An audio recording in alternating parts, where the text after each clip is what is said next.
Welcome, ladies and gentlemen, and thank you for tuning in to the National Fraternal Order of Police Labor Services Division podcast series on labor issues, sponsored by the Labor Services Division and inspired by National Fraternal Order Police President Patrick Yos. My name is Michael Coviello.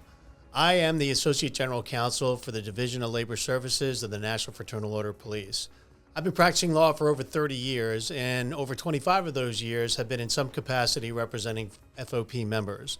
First, as a contract attorney on the legal defense plan representing officers involved in critical incidents, as the General Counsel for the Florida State Lodge, and now as Associate General Counsel for the Division of Labor Services. Good morning. My name is Steve Egan. I'm a labor specialist with the Fraternal Order of Police. I worked in law enforcement for over 24 years. I retired at the rank of lieutenant, supervising the training division and our active shooter use of force program. Prior to that, I was a shift commander for several years, as well as supervising our detective unit. I'm a use of force instructor, a firearms instructor, and I'm certified by the Force Science Institute as an advanced specialist.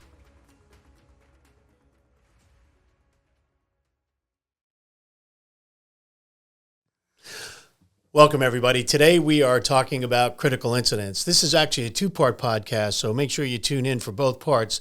We're going to start talking about the initial incident as it occurs on scene and what are the best practices to handle that situation if you find yourself or a fellow officer in that.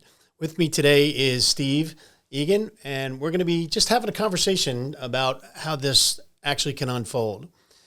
Now, before we get started, the legal standard, the United States Supreme Court, in a case called Graham versus Connor, determined how it is that these incidents are to be reviewed from a legal perspective. And of course, we always want to be concerned about a legal standard because in these situations, it's very possible that these incidents are going to be reviewed by a court, a judge at some point potentially, and for certain prosecuting attorneys. So under Graham versus Connor, which is a case that goes back to 1989, the Supreme Court said that under all the facts and circumstances in making the quote-unquote split-second decision to use force, were the officer's actions objectively reasonable? That's a quote that comes right out of the case.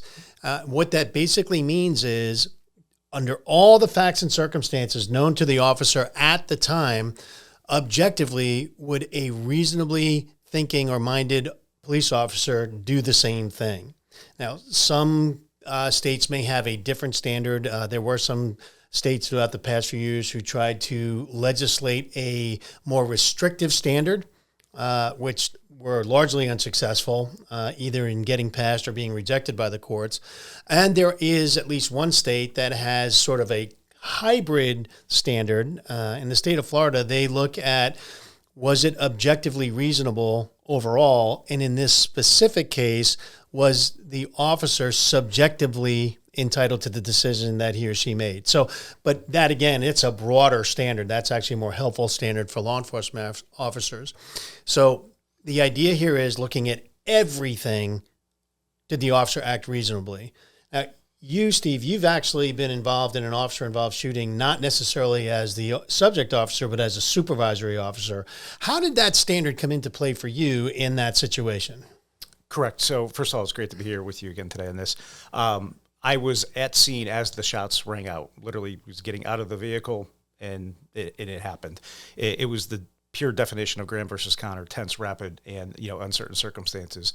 And Graham versus Connor, they said specifically that the officer's actions have to be within the range of reasonableness. We are not expecting perfection. We can't expect perfection because it's literally happening, like that. And as the officer that's directly involved and as the supervisor, there's a lot of stress that's involved. We're going to get into some of the keys that you have to do with regards to the crime scene and controlling and care and so forth. But again, that's why it's Graham versus Connor, totality of the circumstances within that range of reasonableness. And I think it's helpful at this point to actually define what we're talking about in terms of a critical incident.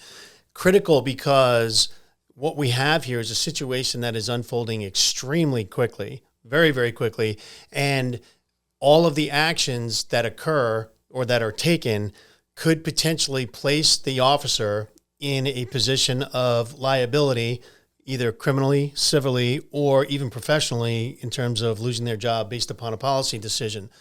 no matter how you define it, one thing that's absolutely clear, as you began to say, is it's an extreme amount of information coming at someone in extreme speed under extreme duress or stress, which I think we could probably agree that that's pretty critical. Absolutely. And in part two, we're going to get into it, but you're going to have issues of selective attention, inattentional blindness, auditory exclusion. And all these events are factors on the officers, the decision-making that occurred, and then subsequently the investigation and how we handle that investigation to make sure that we're objective, fair, and impartial in doing that. Okay, great. Now, one of the things that I've heard you talk about is the traffic light metaphor. Why the traffic light metaphor, and what does it mean when we're talking about a critical incident scenario? So the traffic light metaphor has several components of it, some of which we'll get into in part two, but specific to the scene at that moment, I want you to think of the red light. You just had this tense, rapid, uncertain circumstance. You've decided to use force. It's going to be chaotic.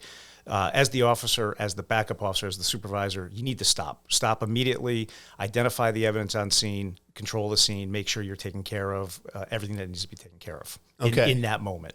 Great. So it's basically slow it down, stop, right, before we trample evidence, lose sight of various things. And like you said, we'll get into that. So the incident itself, we normally talk about it in terms of OIS, officer-involved shooting.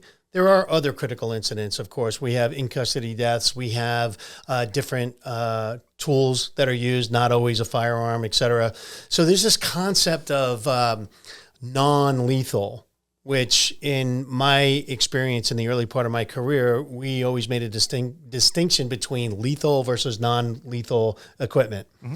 And then a gentleman I know who does a lot of great work in this field, a gentleman, attorney named Randy Means, out of South Carolina and Texas, he talks about there is no such thing as non-lethal. It's more accurate to say less lethal.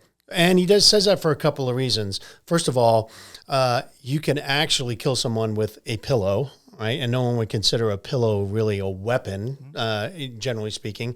But also the idea that from a public perception, this idea that something was non-lethal. And there are instances where some of these less lethal tools have resulted in a death. So what's your take on this whole less lethal, non-lethal, lethal calculation?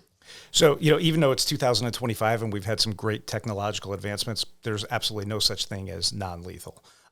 We can all agree a firearm, it is intended intended and likely to cause serious physical injury and or death. So that's clear cut. We get into the less lethal. You have a taser as one example. Conducted control weapon, as they're often referred to. Pepper spray, baton. They're not intended to cause serious physical injury and or death. They're intended to bring about compliance.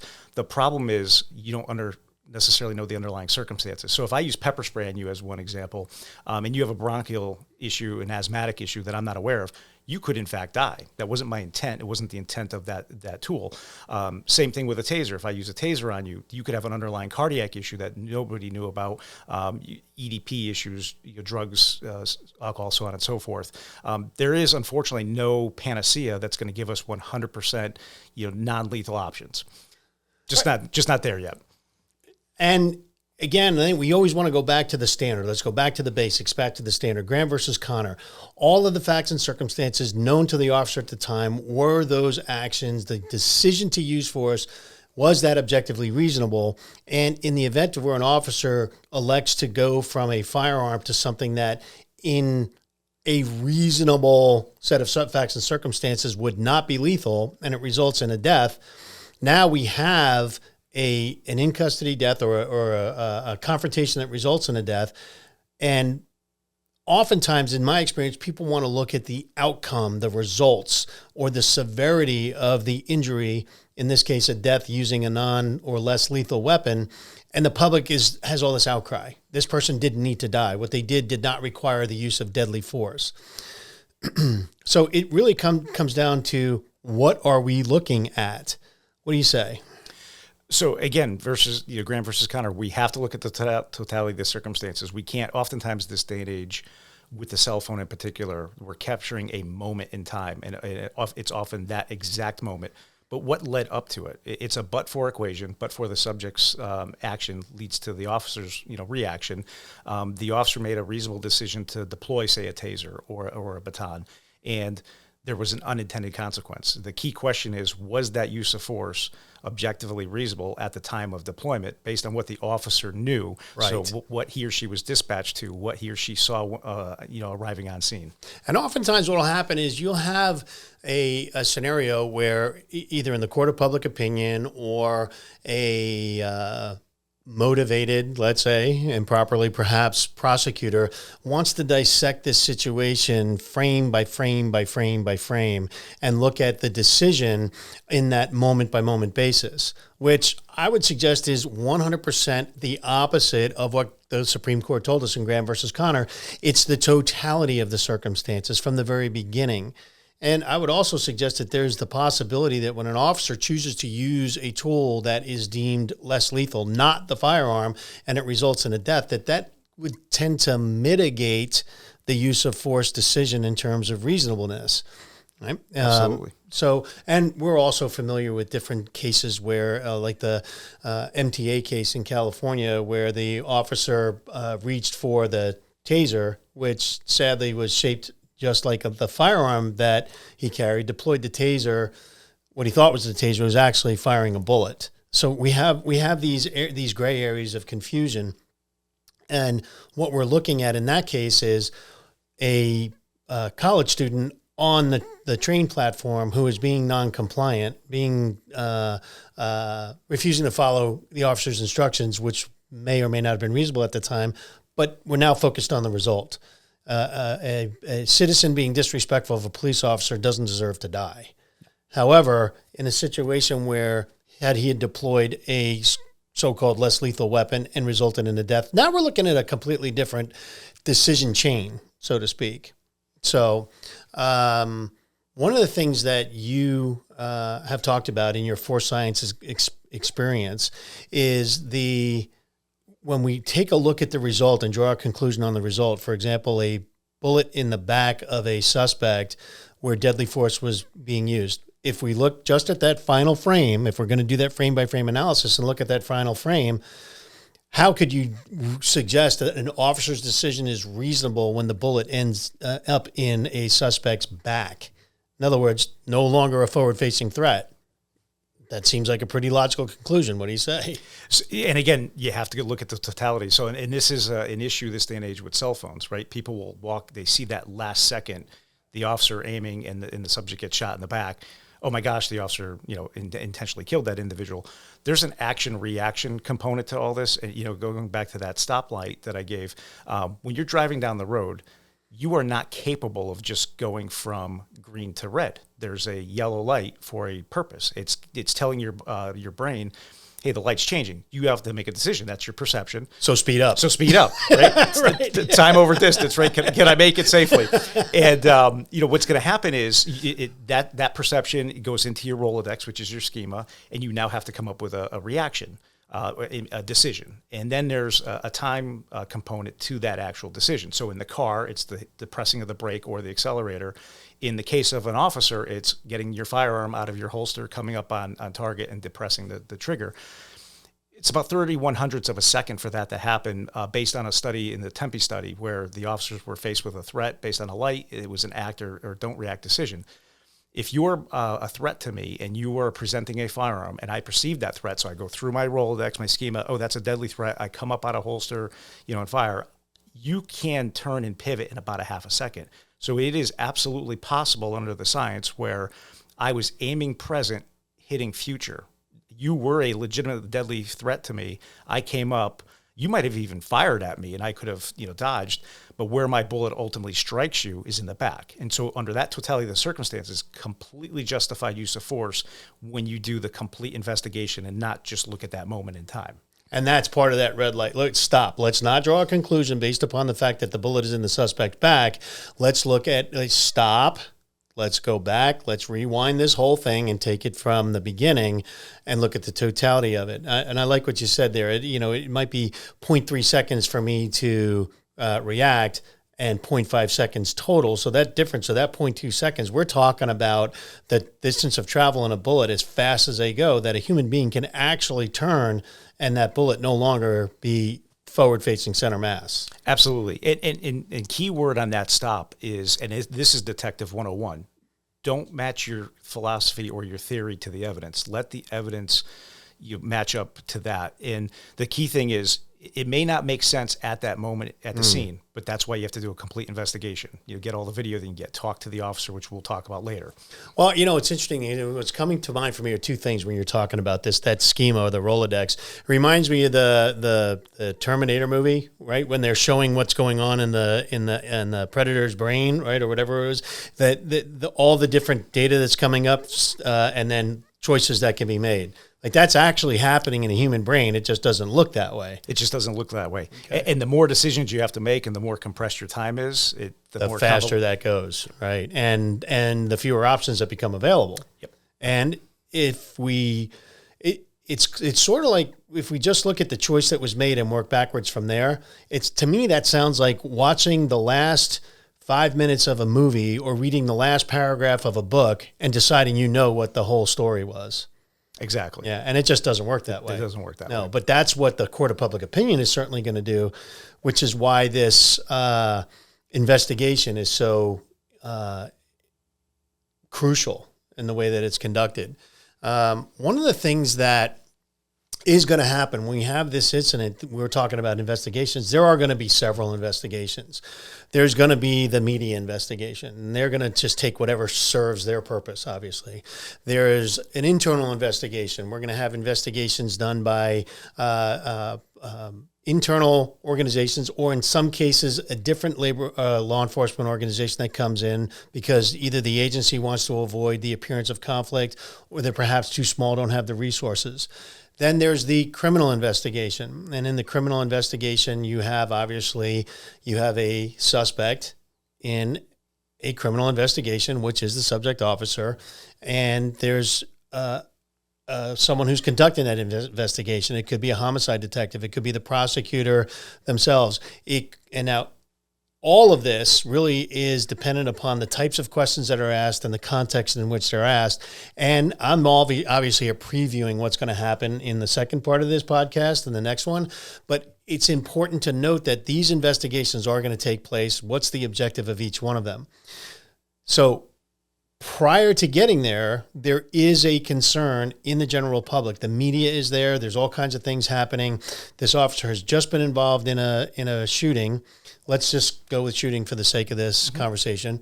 What's the first thing that an officer is going to need to do that's been involved in the critical incident themselves, the shooting, and any other officers that are on scene during the shooting? I'm not talking about after arriving officers. I'm talking about, okay, shots were just fired.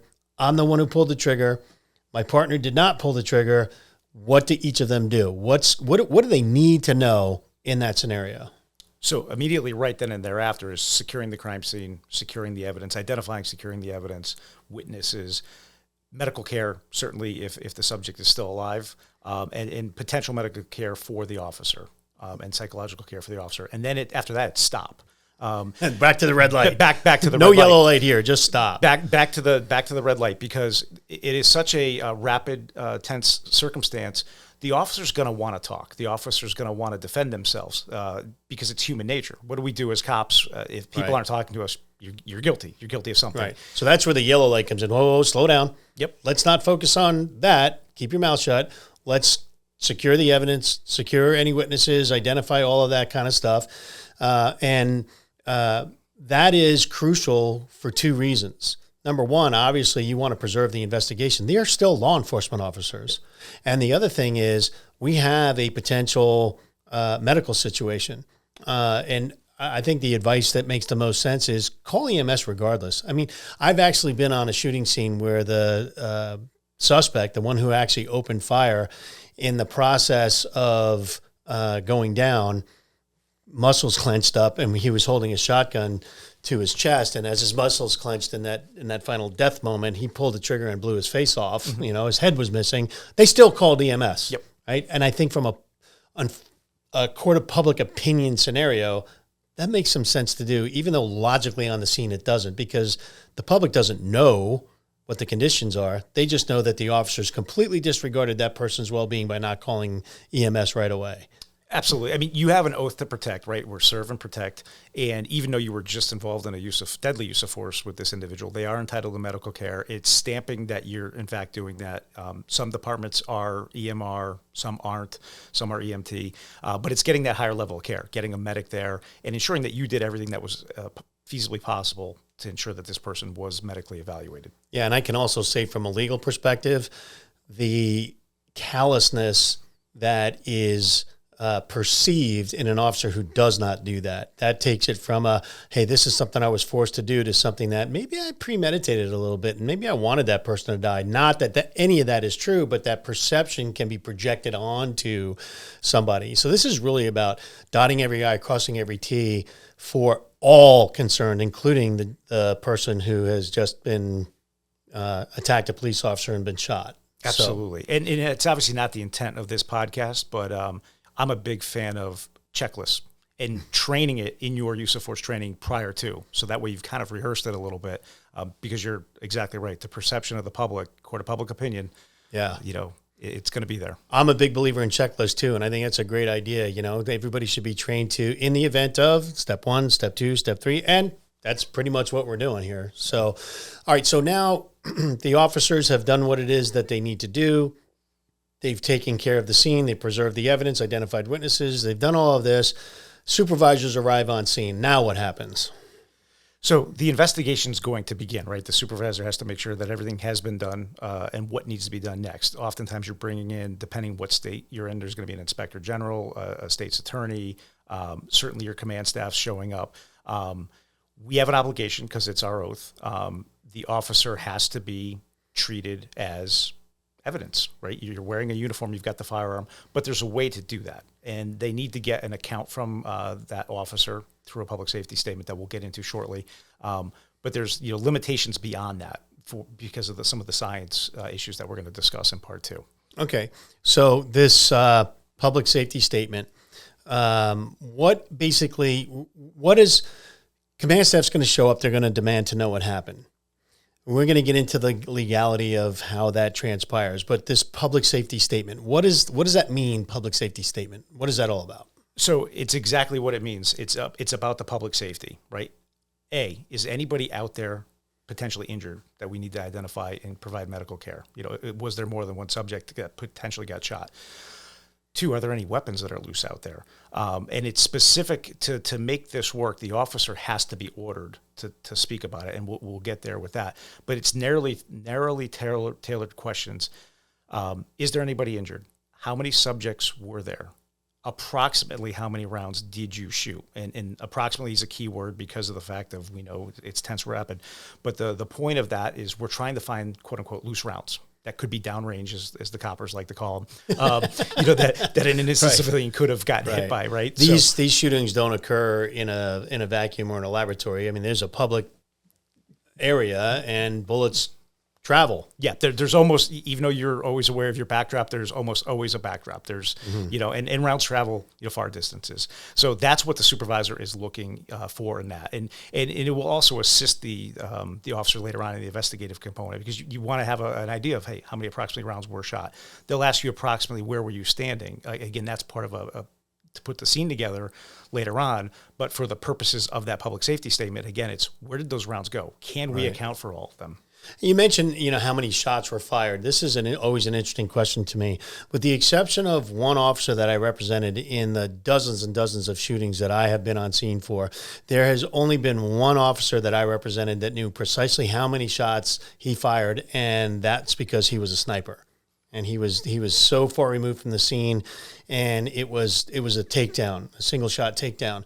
However, everyone else, the focus isn't on how many times I'm pulling the trigger. You mentioned this exclusion or this hyper focus that you had. You used a different language for that, but I was actually on one scene where witnesses who did not physically see the shooting but heard it described what they heard was a machine gun. there were no machine guns on scene. It was the officer was pulling the trigger that fast, that many times. Have you ever had that kind of experience? Yes, I mean, selective attention is very, very real. At the end of the day, the sniper, as you referred to, that's in a static environment. The decision, it's a deadly force decision, but nobody's coming to shoot back at him. He or she's in a safe location, and when it's time to neutralize the threat, you do so. In the typical officer-involved shooting, you're in very close quarters. It's tense, rapid, uncertain. It's moving around.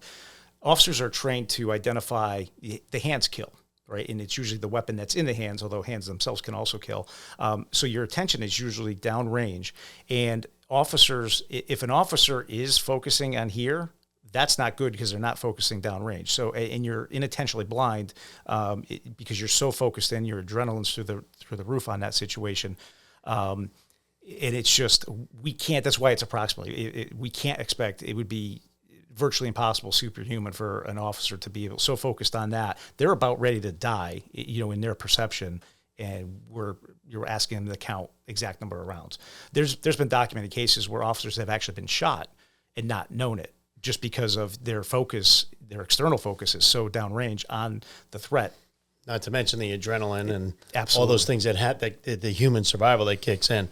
What about this notion that, the Hollywood effect, where the officers, highly trained in the weaponry they use, well, why didn't you just shoot the gun out of his hand or shoot to injure him in the leg, and he wouldn't have to be dead right now if the officer had done those things?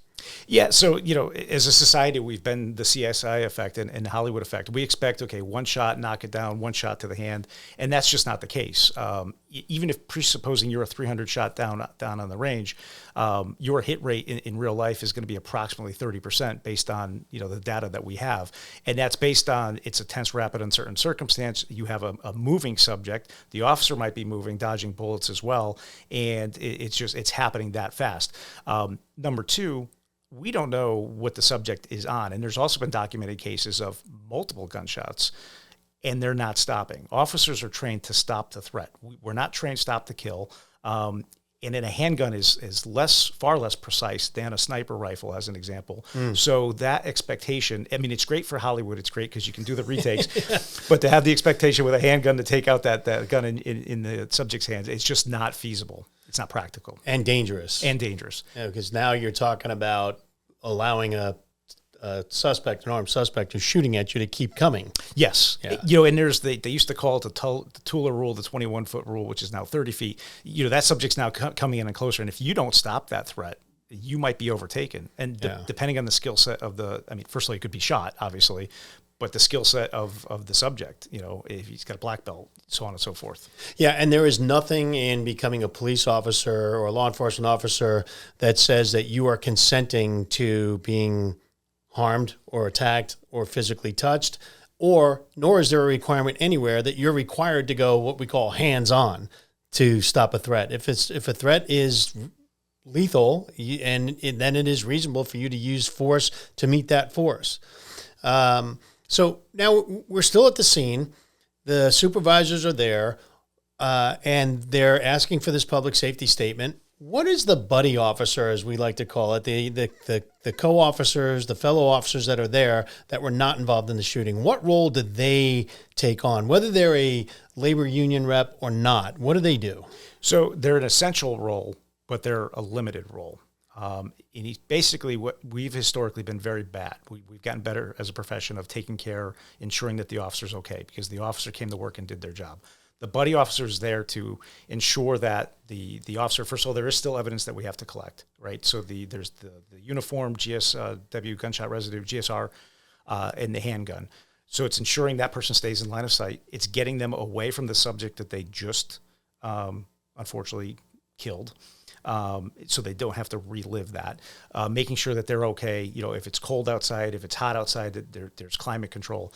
And they can talk to them about anything except for the incident. Talk to them about, upcoming school events, kids, sports. It's just to make sure that they're okay. Keep them talking they're not bottling up all of this, the emotional or psychological impact of this event. You raise a very good point. How often do we get to a shooting scene where we see that the officer is within feet of the body that they just put a bullet into, that someone they just killed, and they're staring and like you say, reliving that, like, and then maybe second guessing themselves. Question: did this really have to happen? What did I miss? Could I have done this differently? And that creates another psychological impact, emotional impact in and of itself. The other thing that I really think is great about the buddy officers, as we want to call them, is they now are paying attention to the interaction with command staff and the officer, reminding perhaps at times the command staff to say, hey, Lieutenant, Captain, order him to give you this information, right? And we'll get into part 2 as to why we do that, but at least being aware that the questions that are being asked in a way that protects the officer and doesn't expose the officer to liability. Also, one of the greatest things for me as an on-scene attorney, when I get to the scene, it's those other officers that were not involved in the shooting itself that are providing me with valuable information so that they can tell me who the witnesses are. They can tell me what's going on step by step. And of course, we want to get that officer not just away from the body as quickly as possible, but off the scene as quickly as possible. And one of the things that comes up in addition to that public safety statement, or part of, is the walkthrough that the detectives investigating the shooting like to do, where, we're going to go through step by step. In conjunction with all of that information that's being provided, I will often work with detectives in this and say, look, we're going to do this walkthrough and we're going to consent to doing that to support in the investigation, because obviously that works in the officer's favor. However, I am going to be there side by side, because you can order them to do it. However, you're not going to, right? And often they don't, but I'm going to be there representing my client. And for this reason, and I think it's true of the public safety statement. It is true of the public safety statement as well, which is to say, the moment I get to the part where I say, and then I did this, that's where we stop. We're going to tell you step by step where everything transpired, but he's not going to tell you when he fired or how many times he fired at this point. Now, sometimes what we'll do as lawyers is we'll do what's called a proffer. Proffer is just a legal term for saying, I'm going to offer to you what this person would say if he were asked the question, but he's not saying it, because whatever I say cannot be attributed to what the officer said. And you also raise a really good point of the uniform, the firearm. Those are going to be taken at some point because of the residue, and it's not necessarily because we're looking to see where the officer went wrong. It's just to establish a timeline and verify the situations went by. Obviously, there's going to be gunshot residue on the uniform, on the hands, because the officer just fired a weapon. We're not hiding that, but there is a process that takes place. And outrageously, there was at one time in a case that I was involved in where the state investigative unit came in and they demanded the officer's uniform in the middle of the street. And we said, no way. We will go back to the department and he'll change, but you are not going to have this man disrobe out here in public. I said, well, we can do it in the back of a car. No, we're not doing it in the back of a car. This is ridiculous. You're treating this person like they're a subject in a laboratory. This is not going to work this way. So basically where we are is this is all of the things we need to do to ensure that the investigation is preserved to protect the officer for sure. And I think it bears noting that when we do these things this cleanly, this disciplined, that the agency, the employer, benefits as well, because the investigation, the integrity of it cannot be questioned if we just follow these things in an orderly process. And I would suggest that this is yellow light territory. We don't need to rush through this investigation. We don't need to rush to make a public statement about what happened. So many times I've seen agencies issue a public statement right after the shooting when no facts are readily available or have been determined or any conclusions are reached. And they, instead of just saying we have an officer involved incident and center investigation, they start giving all this information that later could prove to be inaccurate, incorrect. And now the public attributes that to the officer and the court of public opinion goes wild. And then because prosecutors work on politics, now they're under additional stress or pressure that they didn't have to be under. So, anything you'd like to add about any of that? Yeah, I mean, an absolute key point on that. First of all, the days of no comment are gone. But to your point, you can't put inaccurate information out there. There's such a, at the end of the day, we're not going to beat the social media posts. we're investigating an officer involved shooting, officer involved use of force. We will get something to you as quickly and as accurately as we can. Because the cops want the transparency. There's not a cop out there that doesn't want a solid investigation. Nobody wants that doubt. The chief doesn't want it. The state's attorney doesn't want it. But once that inaccurate information gets out there, trying to get that back, it's problematic. Absolutely. And then one last thing I want to touch on before we leave this subject here for today, part one, we are going to follow up with part two, is the situation where you have multiple shooters, multiple officers who are subject officers. There is often a public outcry. Once again, looking at that final frame, looking at the result. Oh, this individual has 15 bullets in him, or 50. They were shot 57 times, or whatever it is. While that sounds like, looks like, smells like something was really off, I'm going to suggest it's actually the opposite. If you have multiple officers in different physical positions, meaning they have a different perspective or observation viewpoint of what is happening, and they all reach the exact same conclusion at or near the same time and take the exact same action, I'm going to suggest that that is evidence of reasonableness, not the other way around. Right? It's not like the cops got together in this gangland attitude, like we're going to take this person down. They can come to these conclusions independently and come to the same conclusion, which I think supports an officer. Absolutely. And, we're obviously going to get more into in part two, but a body camera, as an example, only gives you one minute aspect. My visual perception, if I'm standing over on this side with concealment and cover or cover, and conversely, if you're on the other side, the perspective's different, and it goes back to the training. We are trained to shoot to stop, and what your perception of has that person actually stopped. We know that the average untrained person can shoot a round per quarter second, so 4 to 6 rounds in a second. So depending, again, I perceive that as a deadly threat. I go through my actions. I come up and I'm shooting to stop. You're doing the same thing from a different vantage point. We're not necessarily seeing the same things. So the number of rounds per se are not necessarily indicative of anything. Other than shots were fired. Right. And so here we are, ladies and gentlemen, shots are fired. We are on the scene.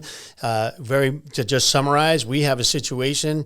We want to make sure that we're preserving all the information, giving a public safety statement, stopping short of what the subject officer specifically did, fellow officers ensuring that command staff is observing that sensitivity as well, and making sure that we're preparing for when the lawyer arrives to make sure that the attorney is fully up to speed, because these things happen quickly for the attorneys as well.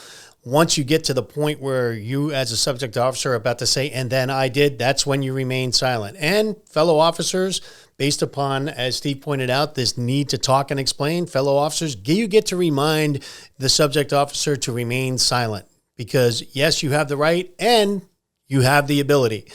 We're going to wrap it up here. We're going to come back in part two. We're going to talk about the investigations themselves after we have cleared the scene.